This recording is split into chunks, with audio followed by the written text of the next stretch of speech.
Welcome to Poetry Changes Lives, this book of poetry, history and the thought for the day. On a daily basis you can dip in and out of this book and it tells you what happened on this day in history, and it gives you a great poem as well, I think, every day. And what could be a better way of starting the day than that? I think it makes a great Christmas present, you know. At this time of the year, if you're desperately trying to think of what to give Auntie May or Uncle Jack, then this could be the answer. Okay, that's my sales pitch for the day. On this day in AD 37, that's 2,000 years ago nearly, the Roman Emperor Nero Claudius Caesar was born, the last of the Julio-Claudian emperors. It was a dynasty that mainly received a negative press at the hands of certainly contemporary historians such as Suetonius and Tacitus. They had very little good to say about Nero. He is famous, after all, for fiddling while Rome burned and blaming the Christians. And of course he also had his mother executed and his brother poisoned. Not, by most accounts, a nice person.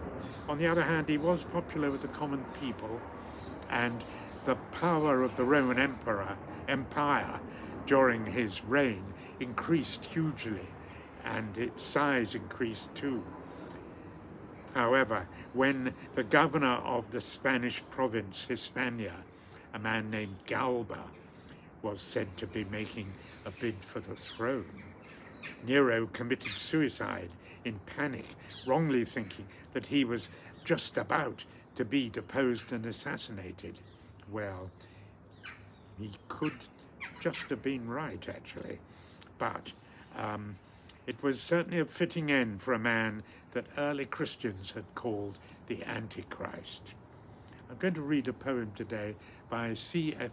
Cavafy, a Greek extractions, English located a poet of the 20th century.